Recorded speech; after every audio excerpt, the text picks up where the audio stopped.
Vas-y, je vais essayer. Et ben, bonjour à tous, merci d'être venus. Donc je pense qu'ici, il y a déjà des gens qui, connaissent un peu Flutter. J'ai entendu là-bas, ça parlait un peu de Flutterflow. Donc voilà. Moi, je m'appelle Elias et je vais vous faire une petite introduction à Flutter. Une intro quand même assez rapide, mais il y a quand même beaucoup de choses à dire parce que Flutter, c'est vaste et voilà. Mais avant de parler de Flutter, je vais me présenter rapidement. Ça ne marche pas. Alors attendez, hop. OK. Donc je m'appelle Elias Tourneux, je suis, un internat au sein de SNCF Connect and Tech, qui est donc une filiale privée de SNCF Voyageurs et c'est nous qui nous occupons de développer un peu toutes les solutions numériques du groupe. Donc en parallèle, je suis en train de terminer ma dernière année d'études, en école d'ingénieur à l'ESSILV, à Paris et je développe en Flutter depuis, un petit bout de temps déjà, depuis septembre 2019 et entre-temps, j'ai été freelance entre 2020 et 2022, pour faire du web et du mobile et voilà, il y a Connect, Connect donc qui est la plus grosse application, en Europe, en Flutter. Je me suis occupé des widgets SNCF Connect sur la partie Android et là, je suis sur une autre application, là aussi, en Flutter, sur la partie vente. Elle sera disponible au public, au courant de l'année.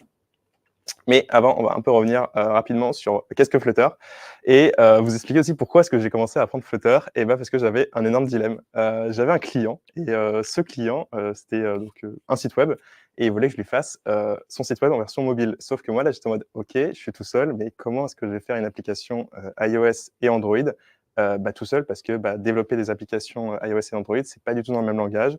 Donc forcément, ça prend beaucoup plus de temps et c'est compliqué. Heureusement, il y a un truc incroyable qui est arrivé, et ça n'a pas attendu 2019, mais c'était bien là, bien avant, c'était les frameworks cross-platform.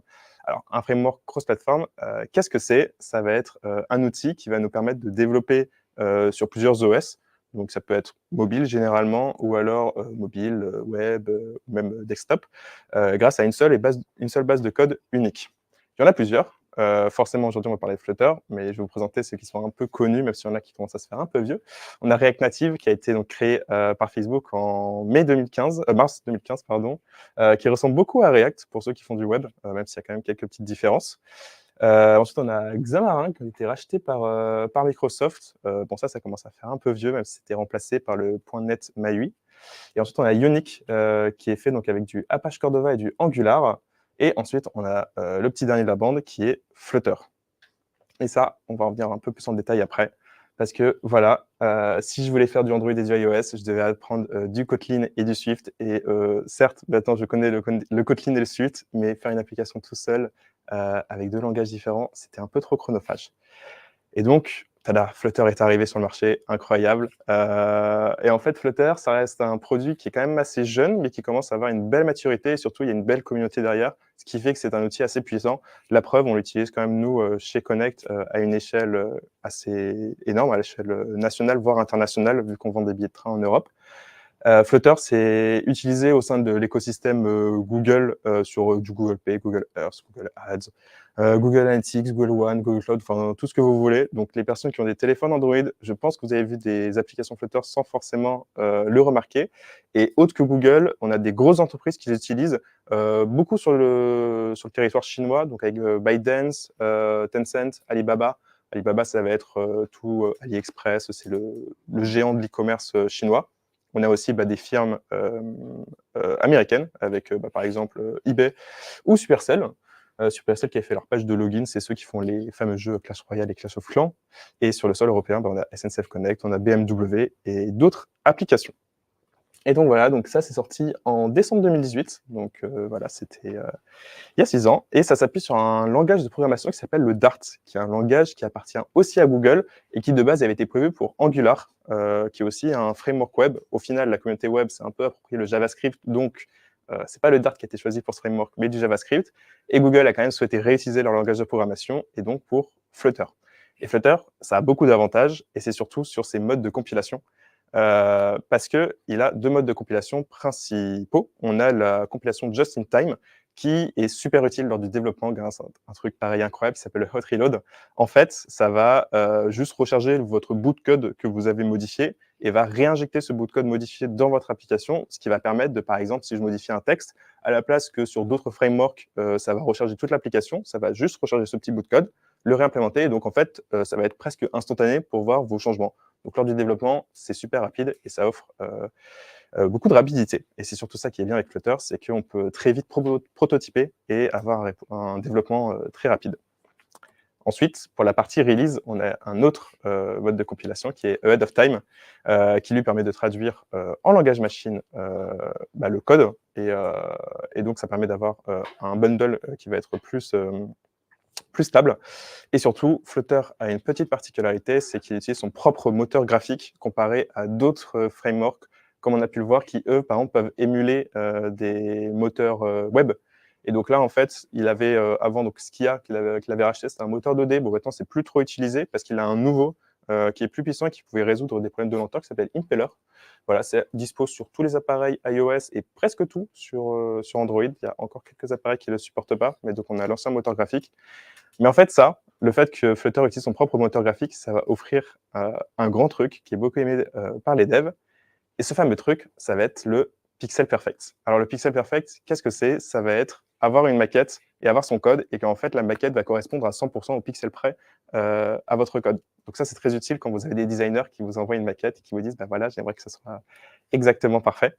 Et pour faire ça, Flutter s'appuie sur des widgets. Et des widgets, qu'est-ce que c'est? En fait, tout votre code, ça va être que des widgets. Donc, ça va être des petits composants qui vont s'imbriquer comme des Lego. Et vous allez avoir donc des widgets parents et des widgets enfants. Et chaque widget va avoir des petits attributs pour leur donner la taille, la couleur, l'alignement. Ça, c'est un exemple de widget donc, qui est fourni par l'équipe de Flutter directement. C'est un conteneur, donc c'est juste une boîte où dedans on peut mettre des choses à l'intérieur. Et pour que vous compreniez un peu comment ça marche, on va faire une petite démo très rapide pour que vous puissiez voir un peu la puissance, on va dire, de Flutter. Alors, hop, je vais quitter mon partage d'écran et je vais mettre... Ah, j'ai du mal. OK. Alors, je vais créer un projet Flutter, hop, et je vais l'ouvrir. Je vous avoue que c'est pas très pratique, mais hop, démo Flutter Nantes. OK, et là, ça va m'ouvrir sur VS Code. Et en fait, voilà, un projet Flutter, ça ressemble à ça. Ça, c'est vraiment notre code de base. Ça fait 20 lignes, donc c'est très peu. Et je vais le lancer. Ah. Ouais, j'avoue que si c'est un peu loin. Voilà, je pense que là... Parfait. Moi, je vais mieux. Donc, voilà, donc ça, c'est le code de base. Je vais le lancer pour que je vous montre un peu à quoi ça ressemble une application. Hop. Alors là, il va se lancer sur mon émulateur. Et ça ne va pas prendre non plus beaucoup de temps. Il est là, mon petit émulateur. Il faut attendre un peu. Mais donc, comme ça, je peux vous présenter un peu comment ça marche. Donc là, ici, en fait, on a notre point d'entrée de notre fonction. Et en fait, ceci, c'est un widget. Je vais pouvoir scroller un peu. Et en fait, il va juste lancer un widget. Parce que dans Flutter, tout est des widgets. Et c'est un peu ça, sa force, on va dire. Et donc, en fait, notre widget est très principe, très simple. On a donc un texte qui dit Hello World. Et dans son widget parent, c'est Center. Donc, comme dit son nom, ça va centrer le widget. Et voilà. Et donc, j'attends juste qu'il se lance la petite partie un peu longue, un peu gênante. Ça ne devrait pas non plus prendre trop de temps. Sinon, je vais revenir sur la presse.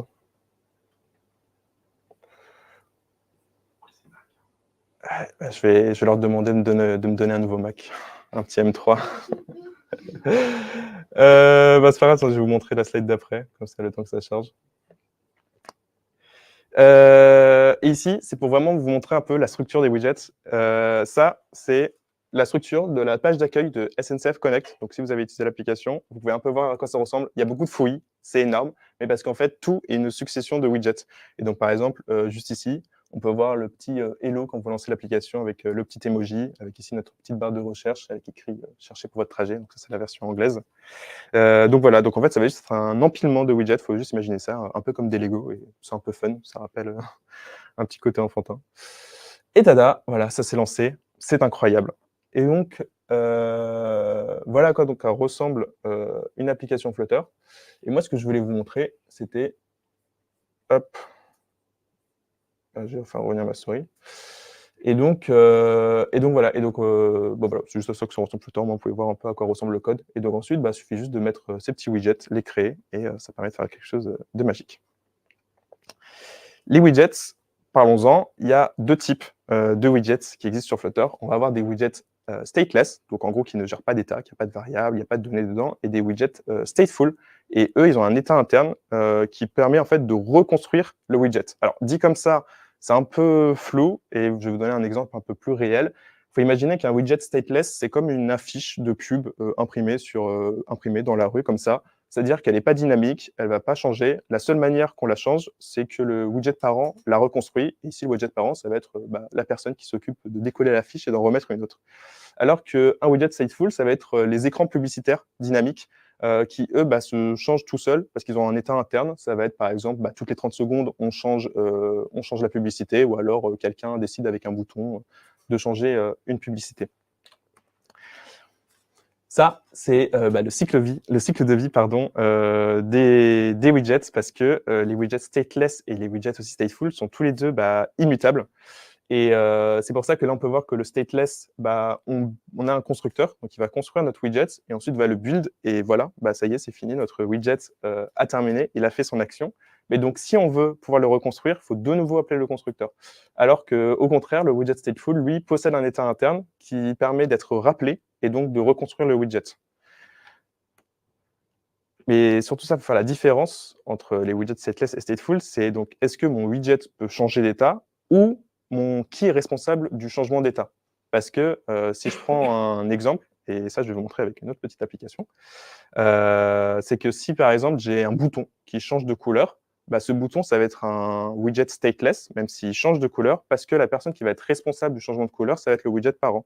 Alors que par exemple, si j'ai un texte avec un compteur interne, et dès qu'on appuie sur le texte, le compteur il augmente, là ça va être un widget stateful parce qu'il a un état interne qui va être le compteur, et donc c'est lui qui devra gérer ça. Et pour vous montrer ça, j'ai une autre petite application magique qui sera un peu plus sympa. Comme ça, vous allez un peu voir à quoi ça ressemble, et ce sera un peu plus concret. Attendez, je vais éteindre ça. Hop, voilà. Hop, et je vais remettre mon petit écran. Et voilà, là c'est un peu plus rapide. Donc là, on a ma petite app démo que j'ai développée très rapidement dans le TGV. Ici, on a un widget stateless. Mon widget, il est stateless parce que, hop, je vais vous montrer. On a ici mon petit widget, et en fait, comme vous pouvez le voir, il prend un paramètre qui est une couleur. La couleur, ça va être le... Ah oui, pardon, je vais zoomer. Voilà. Hop, la couleur, ça va être donc le widget parent, le widget au-dessus, qui va lui dire, voilà, tu prends telle couleur. Et donc, vu que c'est le widget parent qui va reconstruire, il n'aura pas besoin d'être stateful. Donc, c'est pour ça que quand je vais cliquer sur mon petit conteneur, hop, vous voyez, incroyable, ça change de couleur. Par contre, hop, là, j'ai le widget stateful, et là, j'ai mon bouton. Là, ici, mon bouton, il est de type stateful, donc il a un état interne. Et cet état interne, hop, il va avoir un compteur ici. Et dès que j'appuie sur le bouton, il va resetter l'état pour rajouter 1 au compteur. Et donc, comme on avait vu sur le cycle de vie, ça va rappeler la fonction setState qui va donc rebuild le widget. C'est pour ça que quand on clique ici, c'est incroyable, le nombre, il augmente.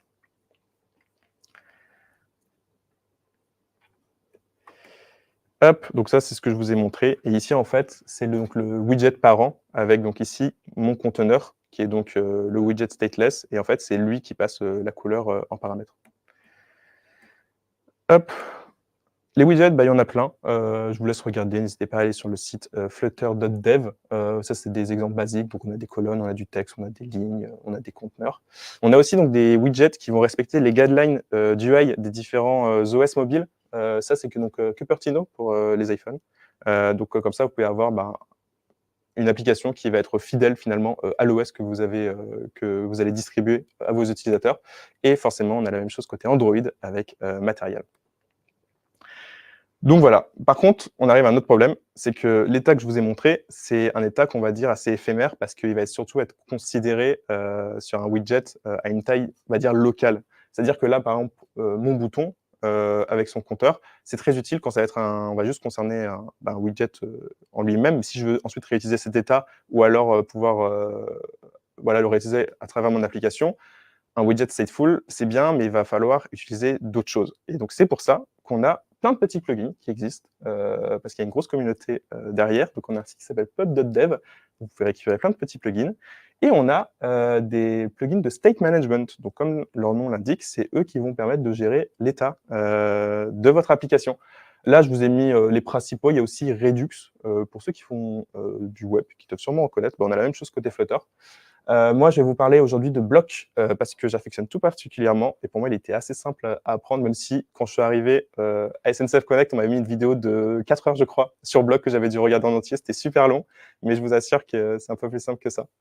Et Block, en fait, bah, c'est surpuissant parce que ça permet donc de découper, la couche métier, donc toute la partie un peu, ennuyante, quand on fait, une application. Et le but, en fait, c'est vraiment de tout découper, de faire plein de petits états. Comme ça nous permet d'avoir une app qui va être, plus, maintenable et surtout, on va pouvoir réutiliser, ces différents, states, au travers de notre application.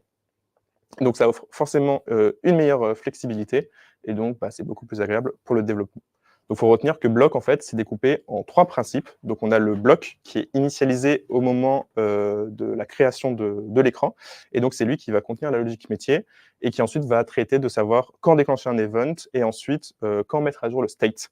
Et donc l'event, lui, c'est déclenché par une action, et donc ensuite va être traité et reçu par le bloc et lui, le state, c'est lui qui va s'occuper, d'avoir la valeur en mémoire et de recharger lui, quand c'est nécessaire.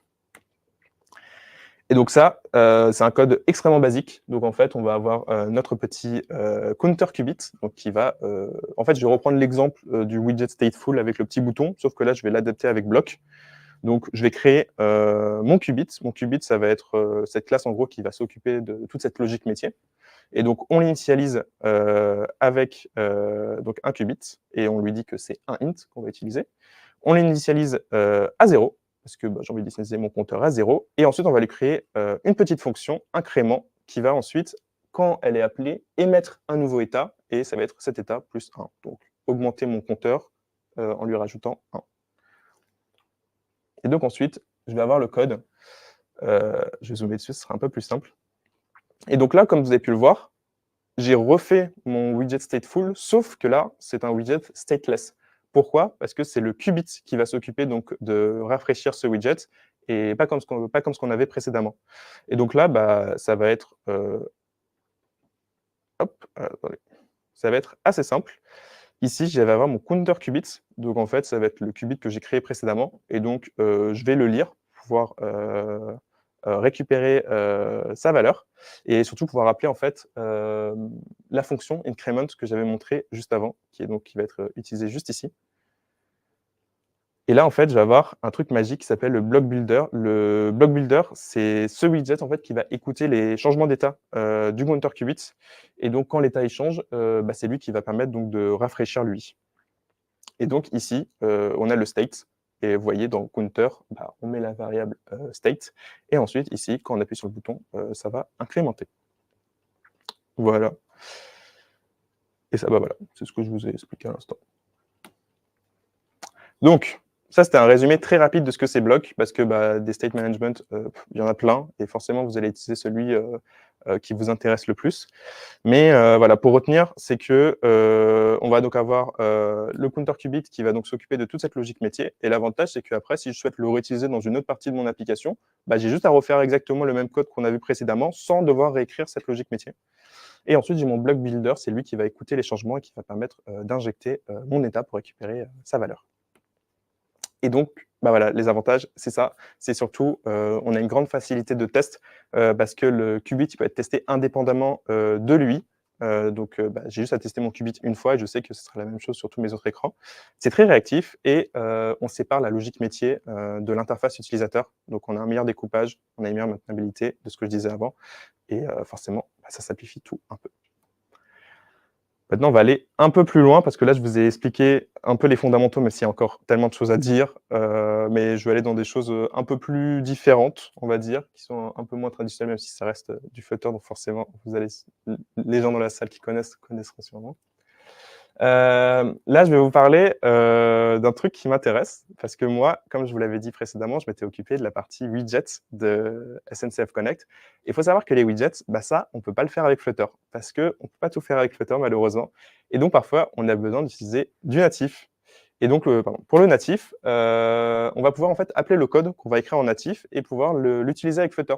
Donc en fait, on va pas non plus être handicapé s'il y a quelque chose que vous faites en natif ou alors que vous avez un SDK, qui est utilisable qu'en natif. Vous pourrez l'utiliser avec Flutter, ça va demander un peu de travail. Il y a plusieurs manières d'utiliser ça. On a des plugins avec Pigeon et FFI, Foreign Function Interface, et les plateformes channel. Voilà, j'ai utilisé les deux premiers. Le troisième, je vous avoue que c'est un peu plus, un peu plus compliqué, mais plus laborieux, donc je ne l'ai pas trop utilisé. Mais je vais vous expliquer rapidement les principes. Et genre, par exemple, bah, pour le FFI, j'avais créé une librairie en Rust pour pouvoir décoder l'image qu'on avait dans un passeport. Et en fait, je pouvais exécuter ce code en Rust grâce à FFI, alors que bah, pourtant j'utilisais du Flutter. Donc c'est assez sympa comme alternative. Donc les plateformes channel, c'est une solution qui est donc proposée directement par Flutter, qui permet donc de créer un canal de communication entre votre code Android ou votre code iOS. Celle-là, ça permet donc d'échanger des petits messages qui peuvent venir soit de l'un, soit de l'autre, et donc de pouvoir exécuter des fonctions. Après, le désavantage, c'est que bah, il faut implémenter tout cela, toute cette partie de protocole. Donc, c'est un peu laborieux. Et c'est pour ça qu'on a un autre outil qui est très sympa et très rapide. Ça s'appelle Pigeon. Alors, Pigeon, qu'est-ce que c'est? C'est un plugin. Pareil, c'est du open source qui, en fait, va un peu nous enlever toute cette partie casse-pied d'écrire tous ces protocoles. Parce qu'en gros, on va juste lui définir notre interface côté Flutter. Et ensuite, lui, il va générer tous les fichiers nécessaires côté natif. Et ensuite, on aura juste à écrire nos petites fonctions côté natif. Il faudra toujours écrire du code, mais au moins, on n'aura plus à gérer toute cette partie protocole, etc. Et cette partie réponse. Donc là, par exemple, quand on revient à notre fameux compteur, ici, j'ai créé une classe qui s'appelle compteur, avec juste une valeur, value. Et ici, j'ai Counter API, donc qui va être la partie que je veux que ça soit géré par le natif. Bon, forcément, pour un incrément, je n'ai pas forcément besoin d'avoir du code natif, mais on va le faire en natif. Et donc ensuite, on a juste à générer le code. Et boum, c'est magique, ça me génère tous les fichiers donc côté Android et côté iOS. Et comme ça, j'ai juste à écrire mon code là-dedans et ça communique directement dessus. Par exemple, on a développé un plugin qui s'appelle Ecomode, qui est un plugin qui permet en gros de savoir, qui va créer un éco-score pour votre téléphone, pour savoir si par exemple vous avez un très vieux téléphone et que votre très vieux téléphone, il n'a pas beaucoup de batterie, il n'a pas beaucoup de RAM. Comme ça, votre application Flutter, elle va pouvoir se dire: ah, bah si mon téléphone, il n'est pas très puissant, je vais désactiver certaines fonctionnalités comme le rafraîchissement en background, la géolocalisation, etc., etc. Et pour faire tout ça, on devait récupérer l'état du téléphone, certains paramètres, et donc on a utilisé, on peut que le récupérer avec du natif, et donc on a utilisé Pigeon pour pouvoir récupérer ça. Alors je dis on, je ne me suis pas occupé là-dedans, mais je connais très bien les personnes qui s'en occupaient, donc n'hésitez pas à regarder, c'est dispo sur GitHub, et voilà, c'est super sympa. Sinon, avec Flutter, on n'est pas qu'obligé de faire du code. On peut aussi faire des applications, enfin des jeux vidéo même. Ça, c'est Flutter Dash, non, Super Dash, pardon. C'est un petit jeu qui est développé grâce à Flame, qui est donc un plugin, là aussi, open source, qui permet de créer des jeux vidéo sur Flutter. Donc pas que des jeux mobiles, ça peut être aussi des jeux web. Et en fait, c'est super pratique parce que ce petit plugin va gérer tout ce qui va être la collision avec les objets, le déplacement, le parallaxe, le défilement. Voilà, ça, je l'ai fait vraiment, pareil, quand j'étais dans le train. Je me suis amusé, ça m'a un peu occupé vu que j'avais pas Internet. Mais c'est très rapide, en fait, de prototyper. Et donc, ça rappelle un peu pour les personnes qui connaissaient, mais genre les RPG Maker, c'était un logiciel sur ordinateur. C'est un peu la même histoire, sauf que là, on code pour le coup vraiment, et donc ça permet d'avoir un jeu propre, réaliste, que vous pourrez distribuer sur les applications.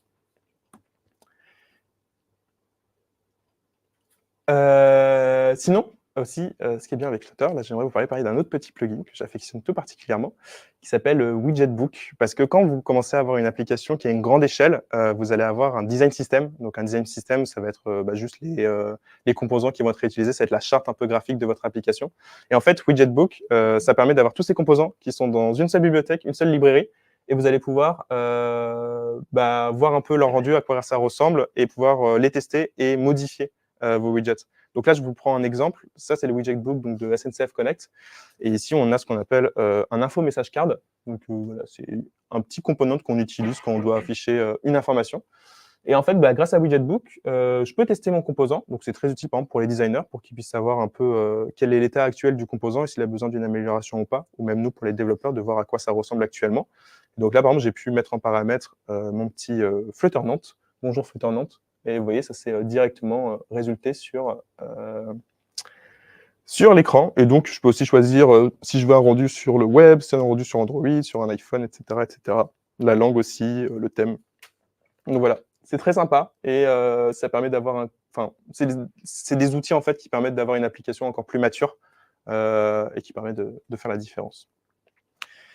Et maintenant, je vais aborder un tout dernier point, qui est quelque chose qui est pour moi aussi très important, ça va être l'accessibilité.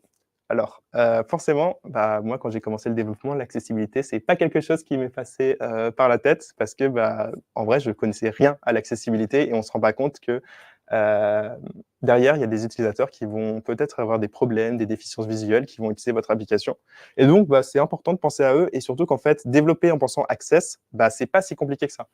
Et là, je vous ai sorti des petits chiffres qui m'ont un peu, pas étonné, mais j'étais plus, choqué de savoir qu'en fait, c'était aussi élevé, de voir qu'en France, il y avait près de 2 millions de personnes qui étaient atteintes de déficience visuelle et donc c'est important d'avoir une application qui est accessible et qui respecte, les normes. Voilà, on a les RGAA qui est la réglementation générale, sur l'access qui, provient donc du gouvernement et Flutter, c'est un outil qui intègre heu,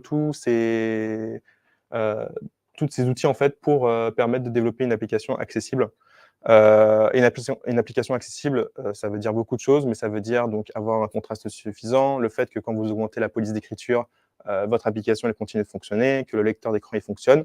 Vous pouvez tester ça avec plein d'outils qui existent déjà pour, vos téléphones Android, et iOS. Donc c'est inclus dans les IDE. Donc là, vous pouvez voir si votre application, elle est access ou pas. Mais par contre, il y a une autre manière lors du développement pour avoir un truc, très rapide, très rapide, qui est, assez sympa parce que ça se voit en un coup d'œil, ça va être les Golden. Alors les Golden, qu'est-ce que c'est? C'est une librairie qui a été développée, par eBay à l'époque. Hem, bon depuis elle est, elle est discontinued, mais il y a d'autres forks qui ont pris le relais. Nous on a, un fork, on a modifié, on a un fork, propre à nous. En fait, les Golden, ça va prendre un état de votre application, ça va faire comme une capture d'écran et ça va sauvegarder, cet état en fait, ça va être une image de votre, widget et donc l'avantage, c'est que si vous faites une modification, et que, vous vous rendez compte que finalement cette modification n'était pas désirée, quand vous allez relancer vos tests, le Golden va comparer pixel par pixel et va dire: «Ah là, il y a, je sais pas moi, 57 de différence». Si vous dites: «Ouh là, j'ai pas modifié ce widget, peut-être qu'il y a un petit truc». Donc c'est très pratique, surtout qu'en fait, ça permet de tester, plein de choses en termes d'accessibilité et un Golden vraiment, ça c'est, le code de base. On lui passe ici, le widget. Donc ça, c'est un Golden, d'un des projets sur lesquels je travaille. On lui donne, un tag, donc ça va être le nom du fichier et après on peut lui passer, des petits paramètres et en gros, ça va nous sortir ceci. Voilà. Donc là, ça me sort 4 images, une version normale, enfin normale, en gros la police à x1 en light et en dark. Donc là, je peux voir, OK, c'est bien le composant, enfin bien le comportement attendu de mon composant. Ça fait parfaitement le contraste des couleurs, donc cool, c'est exactement ce que je veux. Et par contre, en termes d'access, là, je peux voir ce que ça donne en police x2 et je me dis: «OK, mon bouton, il est toujours aussi visible, le texte, il est toujours aussi visible, donc en termes d'access, c'est cool». Et ici à droite, on a ce qu'on appelle de la sémantique. Donc en fait, c'est ce que, va lire le lecteur d'écran, du téléphone. Donc les personnes qui possèdent des déficiences visuelles, en fait, ils ont un lecteur d'écran, qui va un peu lire tout le contenu qu'il a sur votre téléphone et là, on peut voir un peu le découpage en widgets que Flutter nous fait et l'état des différents, composants. Donc par exemple, ici, on voit bien que c'est un bouton. Donc en fait, le lecteur d'écran, il va bien dire: «Ah, c'est un bouton, donc tu peux cliquer dessus». Donc c'est assez pratique parce que, si ici, il mettait pas bouton, l'utilisateur, il pourrait pas savoir que c'est un bouton, donc il pourrait ne pas cliquer dessus. Et donc on perd le comportement finalement de notre widget, de notre page Et ici, on peut voir que c'est ajouter un code, mais c'est juste un texte, donc là, il dit rien. Et donc là, pareil, on peut voir ce qui est lu par le lecteur d'écran, et on peut voir que ça correspond totalement à ce qu'on veut que ce soit lu par le lecteur d'écran, qu'il n'y ait pas d'autres petits éléments qui pourraient gâcher la fête. Voilà, c'était très rapide. C'était un peu tout ce que je vous avais à présenter sur la partie Flutter. Flutter, c'est énorme parce qu'il y a encore plein de choses à parler. Nous, on adore partager avec la communauté. On a déjà fait pas mal de petites conférences. On a aussi des articles. Donc voilà, n'hésitez pas si ça vous intéresse à regarder tout ça. Par exemple, là, ici, il y avait Impeller, donc ce que je vous ai parlé juste précédemment. Et voilà. Et si ça vous intéresse de travailler sur Flutter, n'hésitez pas à me rejoindre. On a des bureaux à Nantes, à Paris et à Lille. Et voilà, c'est toujours cool de travailler sur des nouvelles technologies. Voilà, merci beaucoup.